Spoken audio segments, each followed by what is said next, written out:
ጤና ይስጥልን የተወደዳችሁ ተመልካቾቻችን ከሀገሬ ቴሌቪዥን ሀገሬ ትንታኔ ላይ እንገኛለን። በዛሬው መርሃ ግብራችንም በአንድ ርዕሰ ጉዳይ ላይ ለተከታዮቹ ደቂቃዎች አብረናችሁ ቆይታ እናደርጋለን። እኔ ሱባሉ ጋሻውና ባልደረባዬ ደምሰው ሽፈራው ደግሞ አብረናችሁ ቆይታ እናደርጋለን። ደምስ እንዴት ሰነበትክ? እንደምን አለህ ሱባሉ? ይመስገን። እንግዲህ ኢራን በተለይም የመካከለኛው ምስራቅ የሰላም ጉዳይ ባለፉት ሳምንታት መነጋገሪያ የሆነ ነው። በተለይም ኢራን ላይ ከተነሳው ህዝባዊ አመጽ በኋላ የተለያዩ ርዕሰ ጉዳዮች ከዚሁ ጋር ተያይዘው ይነሳሉ። አሜሪካ በኢራን ላይ ጥቃት ልትፈጽም ትችላለች ወይ በሚልም በርካቶች በጥያቄነት ሲያነሱት የነበረ ጉዳይ ነው። ኢራንም ደግሞ በአሜሪካ እንዲሁም በእስራኤልና ተያያዥ በሆኑ ከነሱ ጋር በሚያያዙ የተለያዩ ይዞታዎች ላይ ጥቃት ልትፈጽም ትችላለች በሚልም የተለያዩ መላምቶች ሲቀመጡ ቆይተዋል። ከሰሞኑም ሞቅ ቀዝቀዝ እያለ የተለያዩ ቃላት ልውውጦች እየተደረጉበት ያለበት ጊዜ ላይ እንገኛለን። የአሜሪካው ፕሬዚዳንት ዶናልድ ትራምፕ ኢራንን እስከ ማጥፋት የደረሰ እርምጃ ሊወሰድ እንደሚችል የተናገሩበትንም አስተያየታቸውን እሱን እናስታውሳለን። ኢራንን ብትሆን በአሜሪካ ላይ እርምጃ ልትወስድ እንደምትችል የተለያዩ መረጃዎችን በተለያዩ የስራ ኃላፊዎች ባለስልጣናቷ በኩል እየተናገረች ትገኛለችና ሰሞናዊው የኢራን የፖለቲካ ሁኔታ እንዲሁም ደግሞ የመካከለኛው ምስራቅ የሰላም ሁኔታ ምን ይመስላል ከሚለው መነሻ እናድርግ። አዎ ትንሽ ያው በተለይ ዶናልድ ትራምፕ ላይ ዋና ነገሩን የሚያተኩር አይነት ነገር ነበር ሰሞኑን ብሩት ከትራምፕ ንግግሮች ጋር አስተያየት እንዲሁም ማስጠንቀቂያዎች እንዲሁም ደግሞ የተወሰኑ ወታደራዊ ወይም ዲፕሎማሲያዊ ጫናዎችን የሚፈጥሩ ንግግሮቻቸው ትዕዛዞቻቸው ጋር የተያያዙ ነገሮች ጉዳዩን አንዴ ሞቅ አንዴ ቀዝቀዝ የሚል አይነት ስሜት ሲፈጥሩበት ቆይተዋል። ከዚህም ውስጥ የምናነሳቸው አንተም ስትል እንደነበረው በጣም ከባድ የሚባሉ እርምጃዎች በኢራን ላይ ሊወሰድ እንደሚችል ኢራንን እስከ ማጥፋት ወይም ከምድረ ገጽ እስከ ማጥፋት የሚደርስ አይነት እርምጃዎችን ሊወሰድ እንደሚችል ሀሳብ ሲሰነዝሩ ነበር። እንደሱ አይነት አስተያየቶችን ማስጠንቀቂያዎችን ሲሰጡ ሰምተናል።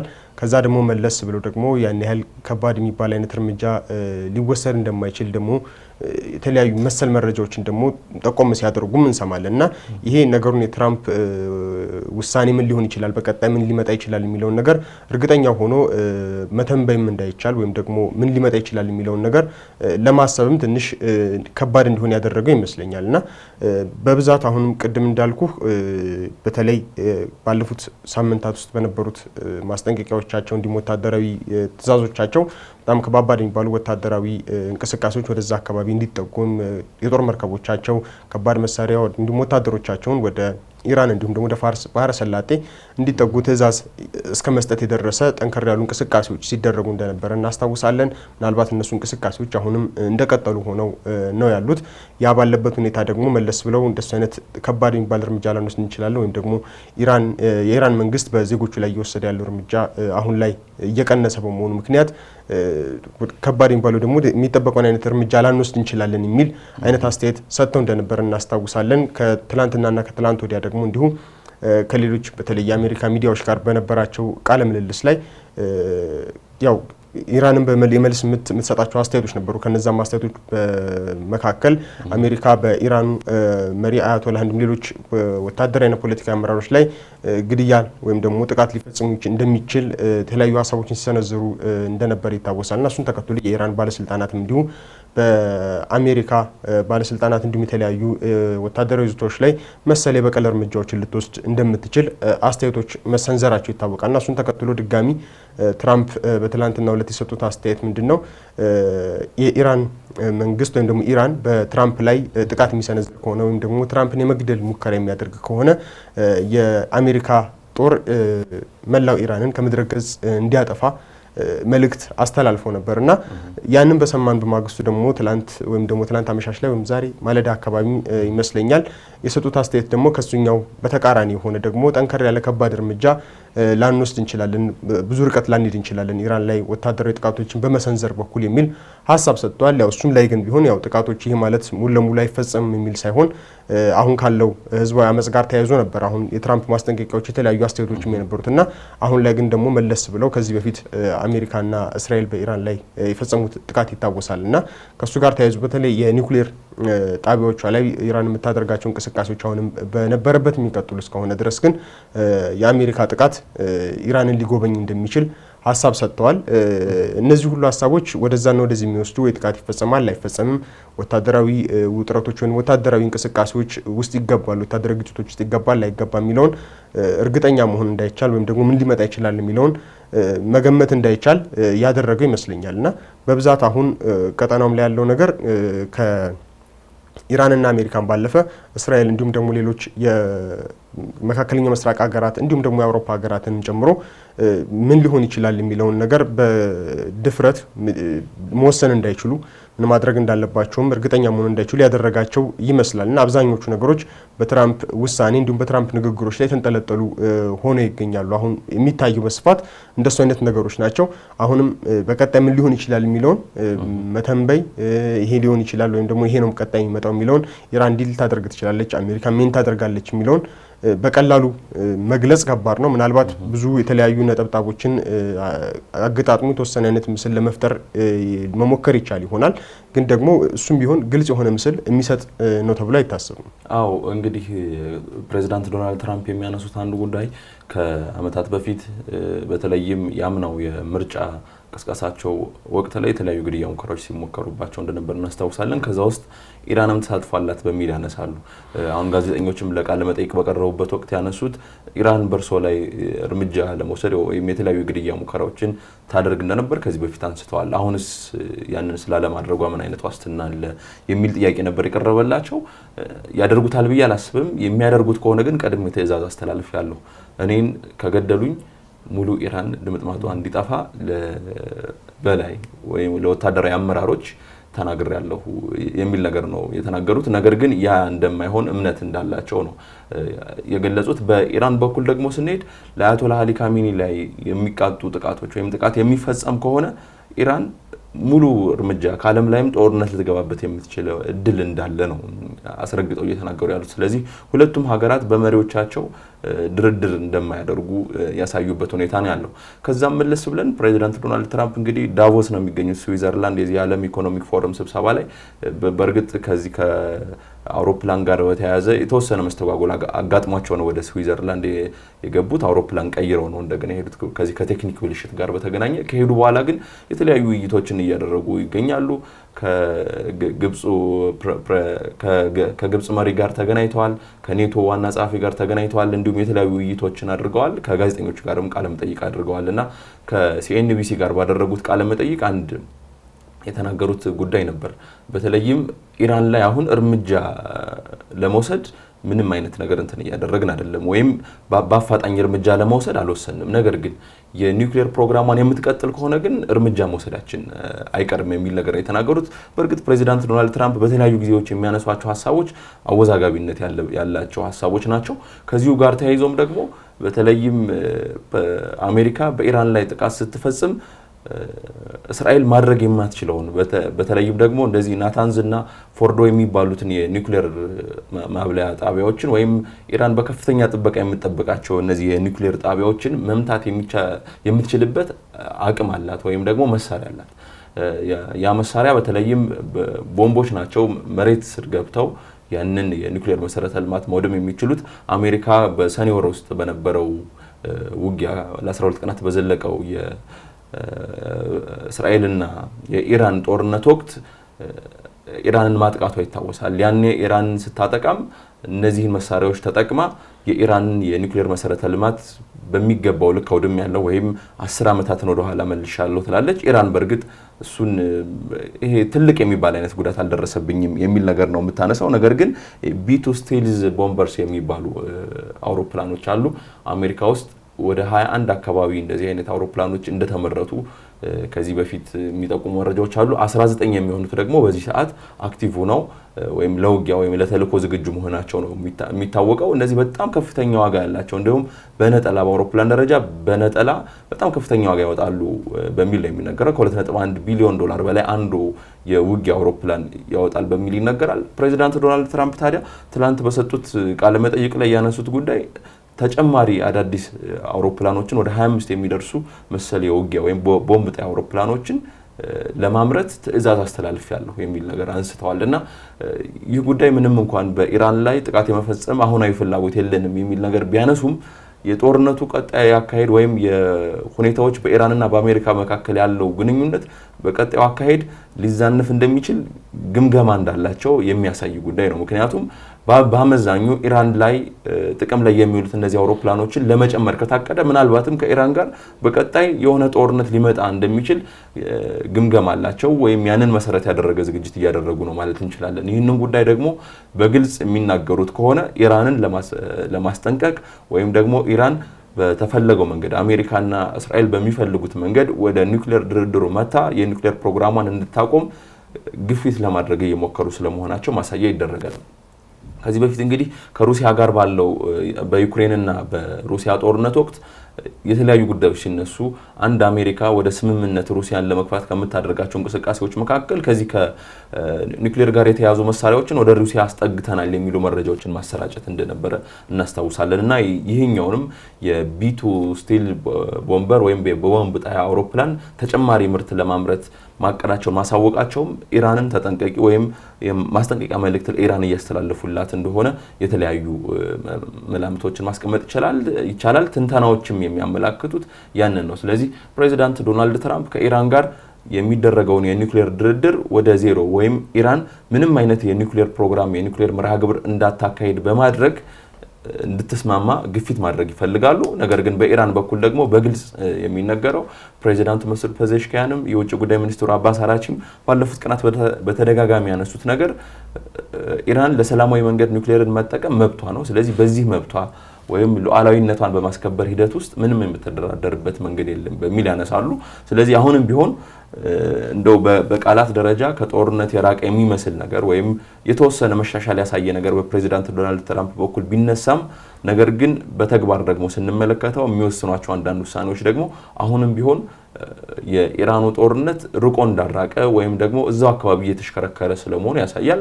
የተለያዩ መሳሪያዎችን አሜሪካም ወደዛው አካባቢ እያስጠጋች ስለመሆኑ ይታወቃል። ሳውዲ አረቢያ፣ ኳታርና ኦማን ደግሞ አሜሪካ በኢራን ላይ ተጨማሪ ጥቃት እንዳትፈጽም የማግባባት ስራ እየሰሩ ነው ወይም አሜሪካን ጠይቋል የሚሉ መረጃዎች አሉ። የሆነ ሆኖ ግን አሁንም ቢሆን በኢራን የውስጥ ፖለቲካ ያለው ትኩሳት ከዛ አለፍ ብሎም ከኒውክሌር ጋር ያለው ክርክርና ሰጣ ገባ ተጨማሪ የመካከለኛው ምስራቅ የጦርነት አውድማ የመሆን እድሉ ከፍተኛ ስለመሆኑ የሚጠቁም ነው። አሁንም ቢሆን በንግግር ላይ ነው በተለይ አሁን ሰላም የሚመስሉ ነገሮች ከዛ ደግሞ የኃይል እርምጃ ይወሰዳል የሚሉ እንቅስቃሴዎች አሉት። በተግባር እየታዩ ያሉት ነገሮች ግን በአብዛኛው ጦርነቱ አይቀሬ እንደሆነ የሚያሳዩ አይነት ብዙ አይነት ምልክቶች ናቸው። ይቅርታ ጦርነቱ አይቀሬ እንደሆነ ብዙ አይነት ምልክቶች ናቸው እየታዩ ያሉት። ከዛም ውስጥ አንተ አሁን ያነሳኸው የቢቱ ቦምብ ጣይ አውሮፕላኖች በድጋሚ በብዛት እንዲሰሩ ማዘዝ እንዳለ ሆኖ ወደ አሜሪካ ወደ ፋርስ ባህረ ሰላጤ እንዲጠጋ ያደረገችው የአብርሃም ሊንከን ዩኤስኤስ አብርሃም ሊንከን የተባለው የጦር መርከብ በጣም ከፍተኛ የሆነ ግዙፍ ወታደራዊ ቁሳቁሶችን የጦር አውሮፕላኖችን እንዲሁም ወታደሮችን ይዞ ነው ወደ አካባቢው እየተጠጋ እንዳለ የሚገለጸው። ይህ በእንዲህ እንዳለ በብዛት እዛ የጦር መርከብ ላይ ያሉ የሚባሉት በአብዛኞቹ የጦር ጀቶች፣ ድሮኖች በተለየ በአየር ላይ ጥቃት ለመሰንዘር የሚያመቹ እንዲሁም ደግሞ ከርቀት የሚተኮሱ ሚሳኤሎችን በመጠቀም ጥቃት ሊፈጽሙ የሚችሉ ወታደራዊ አቅም ነበር በዛ አውሮፕላን ላይ በዛ የጦር መርከብ ላይ እንደተጫነ ሲገለጽ የነበረው። ከትናንትናና ትላንት ወዲያ እየወጡ ያሉ መረጃዎች ደግሞ እንደሚያሳዩት ተጨማሪ በተለይ ግዙፍ ወታደራዊ አውሮፕላኖችን በመጠቀም አሜሪካ በርካታ ወታደሮችን እንዲሁም ደግሞ ለእግረኛ ውጊያ የሚያገለግሉ የጦር መሳሪያዎችን ወደ እዛው ወደ መካከለኛው ምስራቅ አካባቢ በብዛት እያስገባች እንደሆነ በተለይ ወደ ዮርዳኖስ አካባቢ እንዲገቡ እየተደረገ እንደሆነ የተለያዩ መረጃዎች እየወጡ ነውና ከነዚህም ውስጥ እዚህ በጦር አውሮፕላኖቹ አሁን ወደዛ አካባቢ እንዲቀርቡ ተደርገዋል እየተባሉ ካሉት መሳሪያዎች ውስጥ እንደ አብርሃምስ የተባሉት ታንኮች ተጠቃሽ ናቸው። ሌሎች ደግሞ ወታደራዊ ተሽከርካሪዎችም እንዲሁ በብዛት ወደ ዮርዳኖስ እንዲገቡ መደረጋቸው ተሰምቷል።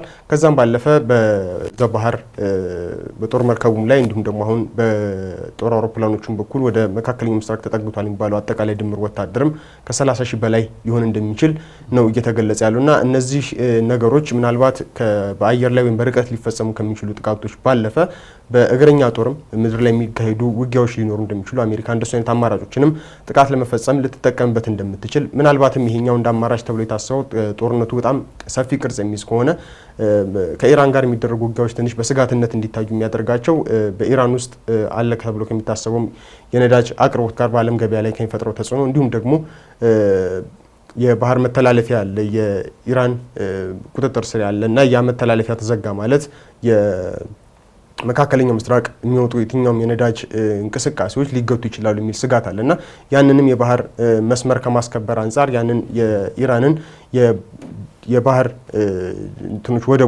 ወደብ አካባቢዎችን ለመቆጣጠር እንደዚህ አይነት መሳሪያዎችን ለማስገባት እንደታቀደ ነው መረጃዎች የሚያሳዩት። ይህም ማለት እንግዲህ ያው ጦርነቶች በተለይ በአየር ላይ ከሚካሄዱት ጦርነቶች ባለፈ በእግረኛ ጦር የታገዘ ሲሆን ጦርነቱ በጣም የገዘፈና ሲሪየስ እንደሆነ የሚያሳዩ ናቸው እና በዛም ልክ እርምጃ ለመውሰድ አሜሪካ እየተዘጋጀች እንደሆነ የሚያሳዩ እንቅስቃሴዎች ናቸው እየታዩ ያሉት። እነዚህ እየገቡ ያሉ የጦር መሳሪያዎች፣ ወታደሮች እንዲሁም ደግሞ የባህር ኃይሉም እንዲሁም ደግሞ በአየር ኃይሉም በኩል እየተደረጉ ያሉ ዝግጅቶች ይህንን የሚያሳዩ ናቸው። በጣም ከፍተኛ የሚባሉ ትልልቅ እንደ ቶም ሃውክ ሚሳይልን ጭምር የታጠቁ የጦር አውሮፕላኖችም ወደዛው አካባቢ ስለመጠጋታቸው ነው እየተነገረ ያለውና ይሄ ጦርነቱ ምናልባት አይቀሬ እንደሆነ በጣም ብዙ ርቀት እየቀረበ እንደሆነ የሚያሳይ ሰፊ ምልክት ተደርጎ ሊወሰድ ይችላል።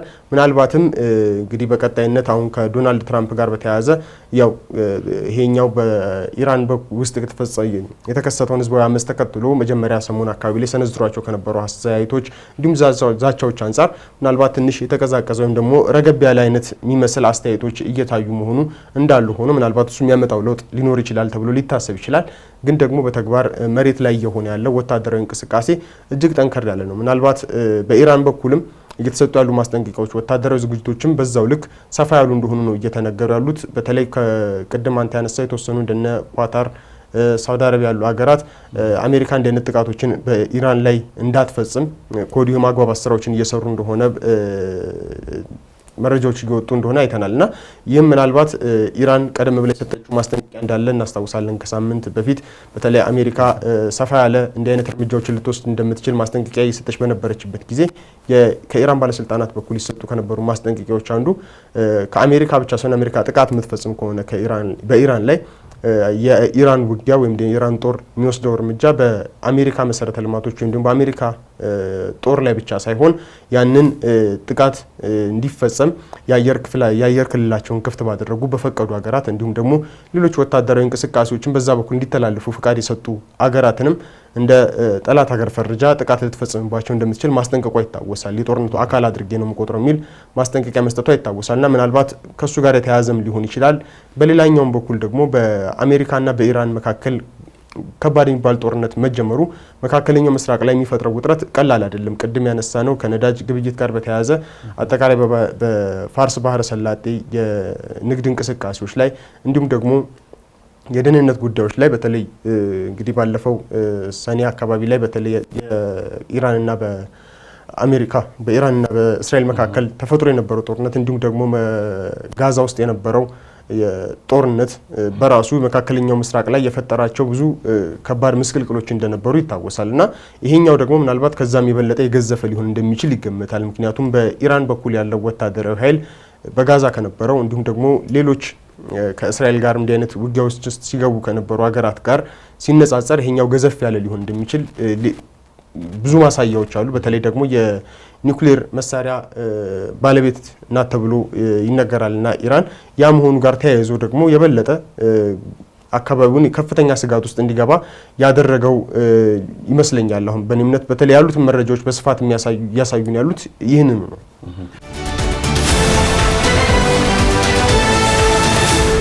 በሚገባ በተለይም ፕሬዚዳንት ዶናልድ ትራምፕ ወደ ስልጣን ከተመለሱ በኋላ አብዛኞቹን የሚፈልጓቸውን ነገሮች በቀጥታ ይናገራሉ ወይም ቀጥተኛ ተናጋሪ ናቸው በሚል ነው የሚጠቀሰው። ምክንያቱም አሜሪካ እንግዲህ የራሷ የሆነ ፍላጎት አላት። ከሀገራት ጋር በምታደርገው ዲፕሎማሲያዊም ሆነ የተለያዩ ግንኙነቶች፣ የንግድ ግንኙነቶችም የራሷ የሆነ ልታስጠብቅ የምትፈልገው ፍላጎት አላት። አሁንም በኢራን ጉዳይም ከዚሁ ጋር የተያዙ ነገሮችን በተደጋጋሚ ታነሳለች። ከሳምንታት በፊት ታስታውስ እንደው ዋይት ሃውስ ውስጥ ከጋዜጠኞች ጋር በነበራቸው ቆይታ ፕሬዚዳንት ዶናልድ ትራምፕ በኢራን ላይ የሚወስዱት ወታደራዊ እርምጃ ምን አይነት ሊሆን ይችላል በሚል ጥያቄ ቀርቦላቸው ነበር። በእርግጥ እርምጃ መውሰድ አንፈልግም፣ የምንወስድ ከሆነም እንኳን እግረኛ ወታደሮችን ወደ ኢራን የማስገባት ፍላጎት የለንም የሚል ነገር ተናግረዋል። ከዛ ባለፈ ግን ቀደም ሲል አንተ እንዳነሳው ደግሞ የእግረኛ ወታደሮች ጭምር ያሉበት እንግዲህ እንቅስቃሴ በዛ አካባቢ አለ፣ በመካከለኛው ምስራቅ አካባቢ አለ። ነገር ግን ወደ ኢራን እግረኛ ጦር ማስገባት አንፈልግም ብለዋል። በተወሰነ መንገድ የሚፈልጉ ሆነ ሊናገሩበት የሚችለው እድል ሰፊ የመሆኑን ያህል የጦርነቱ አካሄድ ግን አሁን ጦርነቱ የሚጀመር ከሆነና የጦርነቱ አጠቃላይ አካሄድ ይህንን የአሜሪካን ተጽዕኖ ወይም አሜሪካ የምትወስደውን የእርምጃ አይነት የሚወስነው እሱ ነው ሊሆን የሚችለው። ምክንያቱም እስራኤል በኢራን ውስጥ ያገዛዝ ወይም የስርዓት ለውጥ እንዲመጣ ትፈልጋለች። ይህንን ከአመታት በፊት ጀምራ ግልጽ ያደረገችው ጉዳይ ነው። ምክንያቱም ይሄኛው የአያቶላሆቹ አስተዳደር ወደ ስልጣን ከመምጣቱ በፊት ኢራንና እስራኤል የተሻለ አይነት ግንኙነት ነበራቸው። እንደውም እኮ ኢራን ለእስራኤል ቀድመው እውቅና ከሰጡ ሀገራት መካከል የምትጠቀስ ናት። ነገር ግን በአውሮፓውያኑ 1979 ላይ የአያቶላህ የነሮላህ አስተዳደር ወደ ስልጣን ከመጣ በኋላ ከዛ በኋላም አያቶላህ አሊ ካሚኒ ስልጣኑን ከያዙት በኋላ ከእስራኤል ጋር ያለው ግንኙነት ከጊዜ ወደ ጊዜ እየተበላሸ ነው የመጣው። ከዛ ባለፈም እንደ ሂዝቦላህ፣ ሐማስ ያሉ ታጣቂ ቡድኖችን ትደግፋለች በሚል ኢራን በጣም ትወቀሳለች በእስራኤል በኩል። ከዛም ባለፈም ደግሞ ቀጥታ ወደ ጦርነት ውስጥ የገቡባቸው ጊዜያትም ቀላል የሚባሉ አይደሉም። ስለዚህ ጦርነቱ የሚጀመር ከሆነ እስራኤል ይህንን ለዓመታት የዘለቀ አቋሟን ወይም ፍላጎቷን ለማስከበር የተለያዩ እንቅስቃሴዎችን ማድረጉ አይቀርም። ያ ደግሞ እንዲሁ በቀላሉ የሚሆንም ጉዳይ አይደለም። በተለይም ኢራን ላይ አሁን እንደ አንድ ጨዋታውን እንደ ቀያሪ ነጥብ የሚታየው በተለይም ኢራን፣ እስራኤልና አሜሪካ የኢራንን አስተዳደር ለመገልበጥ ወይም ደግሞ መሪዎችን ለመግደል የሚሞክሩ ከሆነ ህዝቡም ወደ መሪዎቹ የመመለስ እድል አለው በሚል ይነሳል። አሁን አያቶላህ አሊ ካሚኒ የሚያነሱት ጉዳይ እኛን ሊያጠፉን ነው የሚፈልጉት ወይም ኢራንን ሙሉ ሊያጠፉ ነው የሚፈልጉት፣ እኛን መግደል ለሚፈልጉት የሚሉ ነገሮችን የሚናገሩት የህዝብ ድጋፍ ከፍተኛ የሆነ የህዝብ ድጋፍ ለማግኘት ነው። መቼም ማንኛውም ሰው በሀገር ሉዓላዊነት ጉዳይ ላይ የመደራደር ነገሩ በጣም አነስተኛ ነው። ምክንያቱም ሀገር ስትከበር ነው ሰዎችም እንደ ሰው እንደ ዜጋ መኖር የሚችሉት እና ከዚህ ሀገርን ከማስከበር አንጻር ያለውን ትርክት መጠቀም ይፈልጋል የኢራን አስተዳደር። ስለዚህ ጦርነቱ ከተጀመረ በኋላ በእስራኤልና በአሜሪካ በኩል ሊወሰዱ የሚችሉ እርምጃዎች ከዛም ከኢራን የሚሰጠው ግብረ መልስ አሜሪካ የእግረኛ ወታደሮችን ኢራን ላይ ልታሰማራ ትችላለች ወይስ አትችልም የሚለውን ነገር የሚወስነው ይሆናል። በእርግጥ አሜሪካ ከዚህ በፊት በነበሯት የተለያዩ ሀገራት ላይ በነበሯት ተሞክሮች የእግረኛ ወታደሮችን ወደ ተለያዩ ሀገራት የማስገባቱ ነገር ላይ እንደ በፊቱ ፈጥና የምትወስንበት ይሆናል ተብሎ አይታሰብም። አንዴ ብቻ ታስቦ የሚወሰን ውሳኔ ይሆናል ተብሎም አይጠበቅም። ምክንያቱም ከባድ የሆነ መስዋዕትነት የሚያስከፍል ከዛ በኋላም ለዓመታት ሊዘልቅ የሚችል ከመሆኑ ጋር ተያይዞ በአንጻራዊነት የአየር ላይ ጥቃቶች ወይም በአየር ላይ የሚወሰዱ እርምጃዎች ለአሜሪካ የተሻሉ ሆነው ይስተዋላሉ። ምክንያቱም አንድ ጥቃቱ ከተሰነዘረ በኋላ አውሮፕላኖች የሚመለሳሉ። ሚሳኤልም ሆነ የተላከው ያው ሚሳኤሉ ላይ ተፈርዶበት ነው፣ የሚመለስ ነገር የለውም። ነገር ግን የሰውን ሕይወት ወታደሮችን አስገብቶ አንድ ሀገር ላይ የሚደረግ ጥቃት ግን ለአሜሪካ እንደ ሀገርም በርካታ ዋጋ የሚያስከፍላት ነው። ከዚህ በፊት የነበሩ በአፍጋኒስታንም በሌሎች ሀገራትም የነበሩ ጉዳዮች በተቃውሞ የሚነሳባቸው ነገር መኖሩ አሜሪካ ፈጥና ውሳኔ እንዳትወስን ሊያደርጋት ይችላል። አሁን በኢራን ውስጥ ያለው ውስጣዊ ፖለቲካ ሁኔታ አንድ ለአሜሪካና እስራኤል መልካም አጋጣሚን የፈጠረ ስለመሆኑ ምንም የሚያጠያይቅ ጉዳይ አይደለም። በእርግጥ አሁን ላይ የኢራን አስተዳደር የተወሰኑ ማሻሻያዎችን ወይም ለውጦችን እያደረገ በተለይም የሀገር ውስጥ ተቃውሞዎችን የሚያስተዳድርበት ወይም ማኔጅ ለማድረግ የሚሞክርበት መንገድ የተወሰነ ለውጦችን እያሳየ እንዳለ የተለያዩ መረጃዎች ይጠቁማሉ። ከዛም መካከል አንዱ እዚህ በህዝባዊ አመጹ የደረሰውን ጉዳት ወደ ማመን መጥቷል የሚል ነገር ነው። በተለይም ከመንግስታዊ ተቋማት እንደው ለመጀመሪያ ጊዜ በሚባል ሁኔታ የኢራን የሰማዕታት ፋውንዴሽን ከ3000 በላይ የሚሆኑ ሰዎች በዚህ በሰሞነኛው ውጥረት ምክንያት ህይወታቸው እንዳለፈ ጠቁሟል። ወደ 3117 ያህል ሰዎች ህይወታቸው አልፏል የሚል መረጃ ነው እንግዲህ ይህ ፋውንዴሽን ያወጣው። ከነዛ መሃል ወደ 2400 በላይ የሚሆኑት ንጹሃን ነበሩ ወይም ያልታጠቁ ሰዎች ናቸው የሚል መረጃ ወጥቷል። በእርግጥ አሁንም ቢሆን የተለያዩ የሰብአዊ መብት ተሟጋች ድርጅቶች ከሚያነሱት ቁጥር አንጻር ልዩነት አለው። በተለይም ተረጋግጧል በሚለው የሰብአዊ መብት ድርጅቶች እየተነሳ ያለው የሟቾች ቁጥር ወደ 4519 አካባቢ ነው። ስለዚህ ስናወዳድረው ወደ 1400 ያህል የሰዎች ልዩነት አለ። እንደውም የሰብአዊ መብት ድርጅቶች የሚያነሱት ከ9000 በላይ የሚሆኑ ሌሎች ኬዞች ደግሞ በማጣራት ሂደት ላይ ናቸው ወይም ከዚህ ጋር በተያያዘ ነው ወይ የሞቱት የሚለውን ወይም ሞታቸውስ ትክክል እውነተኛ ነው ወይ የሚለውን ነገር ምክንያቱም አንዳንድ ቁጥሮች ዝም ብለው የሚነሱ ቁጥሮችም ስላሉ ማለት ነው። ከዚህ በፊት የተለያዩ አሁን በኢራን ያለውን አስተዳደር የሚቃወሙና ውጭ ሆነው የተለያዩ አክቲቪዝም ስራዎችን የሚሰሩ ወገኖች ከ12000 በላይ ሟቾች አሉ የሚል ነገር ሲያነሱ እንደነበር እናስታውሳለን። ግን ማረጋገጫ ይፈልጋል። እነዚህ የሰብአዊ መብት ድርጅቶችም ከ9000 በላይ የሚሆኑ ሪፖርት የተደረጉ ሞቶችን በማጣራት ላይ እንገኛለን የሚል ነገር አንስተዋልና በአጠቃላይ ስታየው የኢራን የውስጥ ፖለቲካ ከሌላው ጊዜ በተሻለ በተለይም ከዲሴምበር 28 አካባቢ አይደለ በፈረንጆቹ የተነሳው ይህ አመጽ ወይም ይህ ተቃውሞ ከዛ አሁን ላይ ያለበት ሂደት የተሻሻለ ነገር አለው። በተለይም መንግስት የተለያዩ ማሻሻያዎችን ለማድረግ ቃል የሚገባበት ሁኔታ አለ። ከዛ ደግሞ እንደዚህ ሞቶችን የደረሱ ጉዳቶችን ደግሞ ወደ ማመን ሂደት መምጣቱ ምናልባትም በተሻለ መንገድ የሀገር ውስጥ ተቃውሞውን ለመቆጣጠር ወይም ለማብረድ ለማቀዝቀዝ አስቧል የሚል ነገር እንዲነሳ ያደርገዋል። ነገር ግን ከአሜሪካ ጋር ያለው ከእስራኤል ጋር ያለው ደግሞ እንዲህ የሚጨበጥ የተሻሻለ ነገር አለው በሚል ደረጃ የሚገለጽ ካለመሆኑ ጋር ተያይዞም አሁንም ቢሆን የኢራን ባለስልጣናት አሜሪካ በዲፕሎማሲያዊ መንገድ ወይም በውይይት ነገሮችን ለመፍታት የምትፈልግ ከሆነ እኛ አሁንም ቢሆን ለዛ በራችን ክፍት ነው የሚል ነገር ማንሳታቸው ይታወቃል። በእርግጥ ቀጥታ በዚህ ቀን መጀመር እንችላለን እንደዛ የሚሉት ነገር አይደለም። ይህ የድርድር ጉዳይ እንደ ቅድመ ሁኔታ የሚያስቀምጧቸው ነገሮች መኖራቸው አይቀርም። ነገር ግን አሜሪካን ይወቅሳሉ። በተለይም ከዚህ በፊት የነበሩ 2015 ላይ የነበረው ዲፕሎማሲያዊ ጥረት 2025 ላይ የነበረው ዲፕሎማሲያዊ ጥረት የከሸፈው በአሜሪካና በእስራኤል በኩል ነው በሚል ነው የሚያነሱትና እነሱ አሁንም ቢሆን ሙሉ በሙሉ ጉዳዩን በዲፕሎማሲያዊ መንገድ እንፈታለን ብለው የሚመጡ ከሆነ እኛ ለዲፕሎማሲ በራችን ክፍት ነው የሚል ነገር ነው እያነሱ የሚገኙት። ነገር ግን በተለይም በእስራኤል በኩል ይህንን ጉዳይ በተለይም ይህንን ግንኙነት ከኢራን ጋር ያለውን ግንኙነት ወይም ከኢራን ጋር ያለውን ሰጣ ገባ በጠረጴዛ ዙሪያ ለመፍታት ብዙም ፈቃደኝነት አናይም። ምክንያቱም ኢራን ውስጥ ያለው አስተዳደር ህጋዊ አስተዳደር ነው ብላም አታምንም። እንዲጠፋም የተለያዩ ቅስቀሳዎችንም ስታደርግ እንደነበረ የምናስታውሰው ጉዳይ ነውና በተለይም ስለ ዲፕሎማሲ የምናወራ ከሆነ በአመዛኙ ዲፕሎማሲያዊ ጥረት ሊካሄድ የሚችለው በኢራንና በአሜሪካ በኩል ነው። ነገር ግን እስካሁን ድረስ ከቃላት ባለፈ ተግባራዊ ሊሆን የሚችል የሰላም ጥረት ወይም የዲፕሎማሲያዊ መንገድ ጥረት እንዳለ አልተመለከትንም። እነ ሳውዲ አረቢያ፣ ኳታርና ኦማንም ቢሆኑ የሚያነሱት አሜሪካ ጥቃት እንዳትፈጽም ነው እንጂ ከዛ ባለፈ መሀል ላይ ገብተው የማሸማገድ የማደራደር ጥረት ላይ ስለመሆናቸው የሚጠቁም ምንም አይነት መረጃ የለም።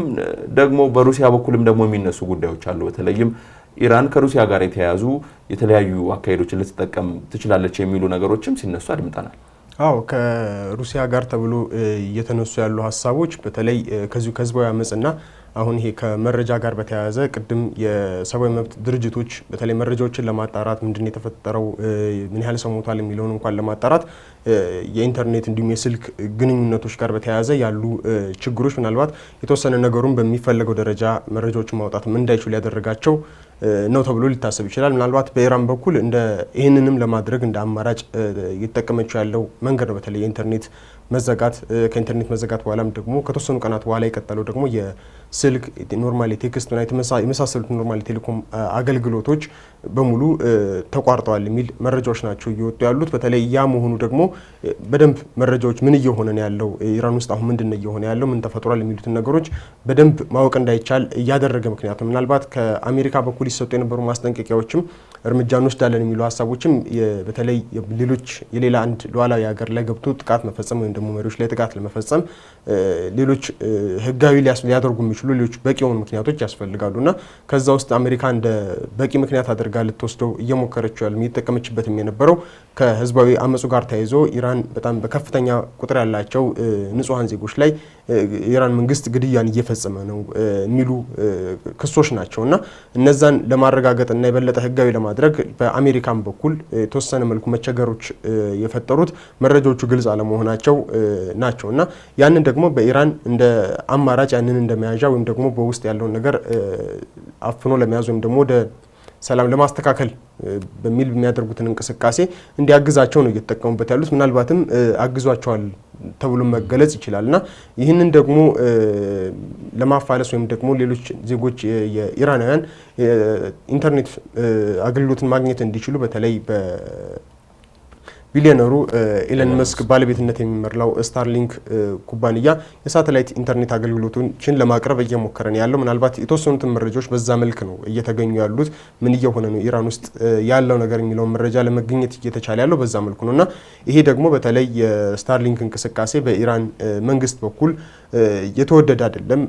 የተለያዩ አማራጮችን ለመጠቀምም ያንን ለማስቀረት ወይም ደግሞ እሱንም ብሎክ አድርጎ የስታርሊንክን የሳተላይት ኢንተርኔት አገልግሎት ጃም ለማድረግ ሩሲያ ከዚህ በፊት በተለይ በዩክሬኑ ጦርነት ላይ ስትጠቀምበት የነበረ ካሊንካ የተባለ የጃሚንግ ሲስተምን ለመጠቀም ስለማቀዷ ነው አሁን መረጃዎች እየወጡ ያሉት። ያም ማለት እንግዲህ ተሳክቶ የሩሲያን ሳተላይት ጃም ማድረጊያ ሲስተም ተጠቅማ የስታርሊንክን አገልግሎት ማቋረጥ ከቻለች ምናልባት አሁን ያሉት መረጃዎችም የማይገኙበት መንገድ ሊፈጠር ይችላል የሚል መረጃዎች ናቸው ያሉት። ይህም ደግሞ ምናልባት በሌላኛው መልኩ ሌላኛው አይነት ስጋት ተደርጎም ሊወሰድ የሚችለው ምናልባት ሩሲያ ከኢራን ጎን ሆና ሌሎች መሰል ድጋፎችን እያደረገች ነው የሚል መረጃዎችን በማምጣት ሌላ አይነት ደግሞ ውጥረቶችን ሊፈጥር ይችላል የሚል ስጋትም በሌላ በኩል ይታያል። ምናልባት ያኛው ምን ያህል በአመዛኙ የከፋ ወይም ደግሞ ሰፋ ያለ ሊሆን ይችላል የሚለው ምናልባት አሁን በሩሲያና በኢራንና በአሜሪካ መካከል ካለው ውጥረት የበለጠ ይሆናል ተብሎ አይታሰብም። ግን ደግሞ ቀላል የማይባል አስተዋጽኦ ይኖረዋል። ምክንያቱም በዩክሬን በኩል ካለው የአሜሪካና የሩሲያ ውጥረት እንዲሁም ከምዕራባውያን ጋር ካለው ውጥረት ጋር ተያያዥ ሊሆን ይችላል። ይሄ ሁሉ በተለይ ስታርሊንክን ተጠቅሞ መረጃዎችን ለማግኘት የሚደረገው ጥረት በአሜሪካ በኩል ያሉ ጥረቶች አሜሪካ ልትወስድ ያሰበችውን እርምጃ ህጋዊ ለማድረግ የሚደረግ ጥረት ተደርጎ ነው የሚቆጠረው።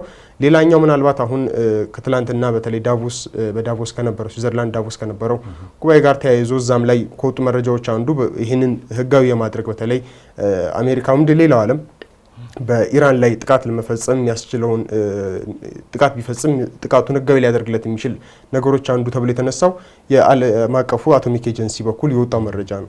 እሱ ምንድነው? በተለይ ቅድም ያነሳናቸው የኢራን የኒውክሌር መሰረተ ልማቶች አሉ በጣም ጥብቅ ተብለው የሚታሰቡት ባለፈው በ12 ቀን ጦርነት ጥቃት የተፈጸመባቸው የነ ፎርዶ ማለት ነው።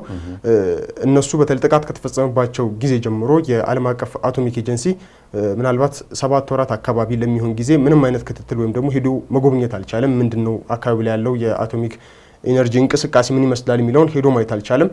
በዓለም አቀፍ ስምምነቶች ኢራንም ራሷ በፈረመችው ስምምነት መሰረት ደግሞ አትሊስት በየአንድ ወሩ ክትትል የማድረግ ወይም ሄዶ መጎብኘት እንዳለበት ያሳያልና ኢራን ያንን አሁን ዝግ አድርጋውን የቆየችው ምናልባት እንደ ምክንያትም እያሳየች የነበረው ቀድማ ትገልጽ የነበረው ጥቃቱ በተፈጸመበት ሰዓት አቶሚክ ኤጀንሲው ከለላ ሊሰጥ አልቻለም ወይም ደግሞ ሊያወግዝም ፈቃደኛ አልነበረም እና እንደ ተባባሪም ምናልባት ትቆጥረዋለች። በተለይ ለተፈጸሙት ጥቃቶች የአሜሪካና ከእስራኤል ጎን ሆኖ ተባባሪ እንደሆነም አድርጋም ተወቅሳለች። የተወሰኑ የአቶሚክ ኤጀንሲ ተቆጣጣሪ ሰራተኞችንም ማገዷም ይታወሳል።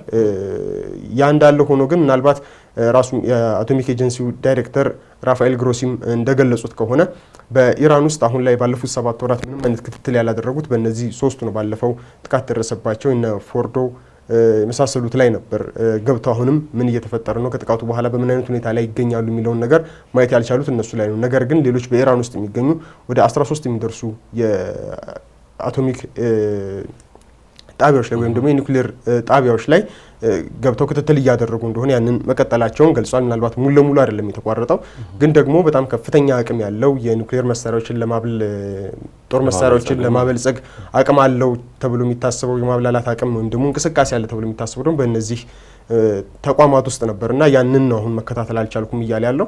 ያ በመሆኑን ተከትሎ ደግሞ ኢራን አሁንም ፈቃደኛ አልሆነችም። ከዚህ ቀደም ያው የምትሰጣቸው ሌሎች ምክንያቶች ነበሩ። በተለይ ከአቶሚክ ኤጀንሲው አሰራር ጋር በተያያዘ ከዓለም አቀፍ ከና አሜሪካና ኢራን እርምጃ ጋር የተያዙ ነገሮችን ታነሳ ነበር። አሁን ላይ ግን እያነሳች ያለችው ምንድነው? በተለይ ሰሞናዊ ከሆኑት ህዝባዊ አመጽ ጋር ተያይዞ ክፍት ለማድረጉም ደግሞ ለቁጥጥር ምቹ አይደለም የሚሉ ምክንያቶችን እያቀረበች እንደሆነ ያነሳሉ። ግን ካለው ሰሞናዊ ደግሞ ትንሽ ህዝባዊ አመጹም የመርገብ አይነት ስሜት አለው የሚል መረጃዎችም አሉና ከሱ ጋር ተያይዞ ገብተው እንዲከታተሉ ወይም ማየት እንዲችሉ ፍቃድ ሊያገኙ ይገባል የሚል ምክረ ሀሳብ እያቀረቡ ነው። ያም አይሆን ከሆነ ግን አቶሚክ ኤጀንሲው ኢራን ለዓለም አቀፍ ህግ ወይም ደግሞ ስምምነቱ ለፈረመችበት ስምምነት ተገዢ አይደለችም ብሎ ይፋ ለማድረግ እንደሚገደድ ነው ግሮሲ ያስታወቁት።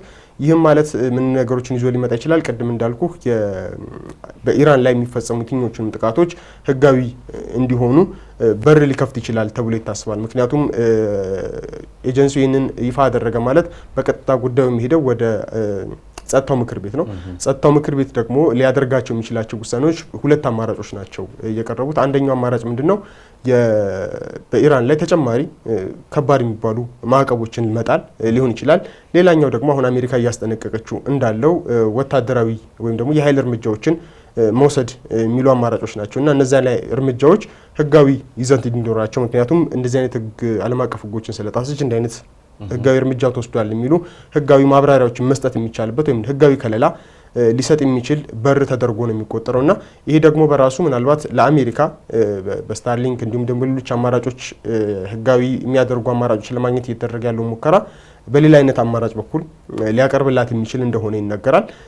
ምናልባት ሰሞኑንም ትላንትና ይመስለኛል ለፔንታገን እና እንዲሁም ሌሎች አመራሮቻቸው በኢራን ላይ ጠንከር ያለ ወይም ደግሞ በሳቸው አገላለጽ ቆራጥ የሚሆን የተባለ እርምጃ መውሰድ የሚቻልባቸውን አማራጮች እንዲያቀርቡላቸው ትዕዛዝ እንዳስተላለፉም ተሰምቷል እና ምናልባት ይሄኛው አሁን በአቶሚክ ኤጀንሲ በኩል የተሰማው ሀሳብ ያንን አማራጭ ሊጠቁማቸው የሚችል ወይም ሌላ አማራጭ ይዞላቸው ሊመጣ የሚችል ነው ተብሎ ሊታሰብ ይችላል።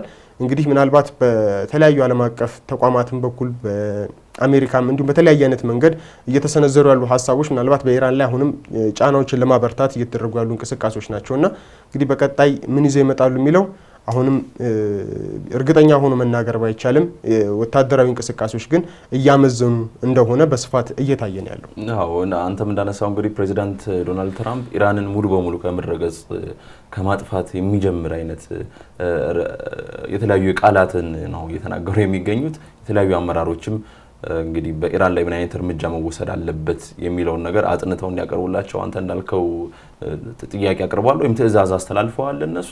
ከዛ ባለፈም ደግሞ ከኢራን ጋር ሰላማዊ ወደሆነ ግንኙነታችን መመለስ እንፈልጋለን የሚሉ ነገሮችም አሉና ከዛቻ እስከ ዲፕሎማሲ የደረሰ የተለያዩ አይነት ነገሮች ናቸው እየተነሱበት የሚገኘው። መሬት ላይ ያለው ሁኔታ ደግሞ አሁንም ቢሆን ለመስማማት ገና ብዙ መንገድ እንደሚቀር የሚያሳይ ነውና በቀጣዮቹ ቀናትም አዳዲስ ነገሮች መፈጠራቸው አይቀርም። ተመልሰን በሀገሬ ትንታኔም ይህንን ጉዳይ ማየታችንም የሚቀር አይሆንም። የተወደዳችሁ ተመልካቾቻችን አብራችሁን ስለቆያችሁ እጅግ እናመሰግናለን። እሱ ባለጋሻውና ባልደረባይ ደምሰው ሽፈራው አብረናችሁ ላለፉት ደቂቃዎች ቆይታ አድርገናል። የሀገሬ ቴሌቪዥን ሌሎች መሰናዶች ይቀጥላሉ። እኛ ግን እዚሁ ጋር እንሰናበታችሁ። ጤና ይስጥልኝ።